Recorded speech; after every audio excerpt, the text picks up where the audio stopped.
Bem-vindo a este vídeo. Agroflorestas e plano de ação para a existência. Eu apoio a hipótese de que agroflorestas são chave para a existência e para a sustentabilidade, e consequentemente para qualquer plano de ação para a existência e para a sustentabilidade. Desde 1968, ou talvez antes, eu através de publicações tomei conhecimento de algumas das possíveis crises relacionadas ao meio ambiente e recursos que nós humanos íamos ou podíamos enfrentar. Agricultura orgânica, humus, biodiversidade e árvores. Isto, pelo menos por parte, fez-me decidir o que eu ia fazer na minha vida. Mas antes disso eu já praticava agricultura orgânica e aplicava biodiversidade e eu produzia humus, que era algo essencial e necessário. Era recomendado de produzir humus na sombra de uma árvore e eu fiz. A aplicação do humus transformava a terra em uma terra preta muito produtiva que era sinônimo de enriquecimento do solo. Este enriquecimento permitia a produção de verduras orgânicas. No ambiente onde era produzido humus, as árvores começaram a crescer e produzir de forma excepcional, entre outras nozes, e eu achei estas transformações pelo humus muito fascinante e estimulador a continuar e a aprender mais. Agrônomo e engenheiro florestal.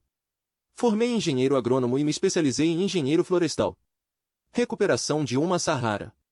Fiz um estudo de uma área degenerada de 1000 hectares na Bélgica que ganhou o apelido de Sahara ou Lomel Sahara e que foi recuperado e transformado em floresta e reserva aplicando o lixo de uma cidade aplicado como mulch e que junto com árvores plantadas transformava em humus fraco e uma terra preta fraca, que porém era o suficiente para estabilizar as tempestades de areia da chamada Sahara. Enriquecer a floresta tropical e amazônica e o solo com terra preta. Depois das minhas formações, o meu primeiro trabalho fixo era na floresta amazônica e era exatamente enriquecer a floresta tropical e amazônica e o solo com terra preta, o que consequentemente aumentava a biodiversidade e fez regenerar de forma espontânea espécies de árvores já em extinção. Espécies em extinção regeneradas. Entre as espécies em extinção e agora regeneradas tinha também uma espécie de árvore que era sagrada para os índios, e eles me perguntaram se podiam levar para as aldeias deles umas dezenas de árvores porque nunca tinham conseguido de crescer esta espécie sagrada e outras espécies nas aldeias deles. Terra preta do índio. Nos últimos anos eu descobri artigos científicos sobre a terra preta dos índios dizendo que os índios sabiam produzir este humus excepcional no meio da floresta amazônica oficialmente desde no mínimo 4.500 anos atrás. Construindo a floresta amazônica. Eu achei que eu inventei e pratiquei por 16 anos e em grande escala junto com índios, povos originários, da região esta técnica que eu dei nome porque não existia e publiquei sobre. Esta técnica pelo menos por grande parte tinha a ver com o que eu já tinha feito a partir dos meus 8 a 10 anos. Quando comecei a estudar a terra preta do índio poucos anos atrás, eu me realizei que na realidade os índios já praticavam a mesma técnica numa escala da floresta amazônica no mínimo 4.500 anos atrás. Nada feito sem plano de ação. Eu também entendi melhor que os humanos modernos não vão resolver os problemas deles nunca, a não ser que desenvolvem um plano de ação e voltam a fazer uma variante do que fizeram os ancestrais deles desde sempre. Eu também entendi que os humanos não vão executar nenhum plano de ação que precisa, a não ser que iam descobrir e ficar consciente que eles existem porque os ancestrais deles tinham e executaram este plano desde que existiam e que somente por isto se deram bem e prosperaram e conseguiram fornecer os humanos e popular o mundo através de expansões, como a expansão austronésica, assunto essencial dos meus vídeos, com quem hoje chamamos humanos modernos. Eu também entendi que os índios nas florestas viviam vidas plenas e saudáveis praticando esta técnica e recolhendo as frutas vivendo uma cultura em volta das agroflorestas, a biodiversidade e as técnicas agroflorestais praticados por eles. Foi então que eu me dediquei a estudar todo dos índios para saber quem eram do ponto de vista ancestral e genético e o que fizeram para poder construir a floresta amazônica. Foi então que eu descobri e consegui provar que os índios eram os ancestrais de todos os humanos, mas que em seguida foram sequestrados das tribos deles nas florestas para serem transformados em híbridos e serem induzidos ou obrigados a invadir, substituir e popular o mundo através de expansões consequências de frotas de barcos. A frota de barcos aproveitava o giro de correntes oceânicas e ia pelos correntes favoráveis e voltava por outros. Pesquisador e consultor internacional de regeneração de florestas tropicais.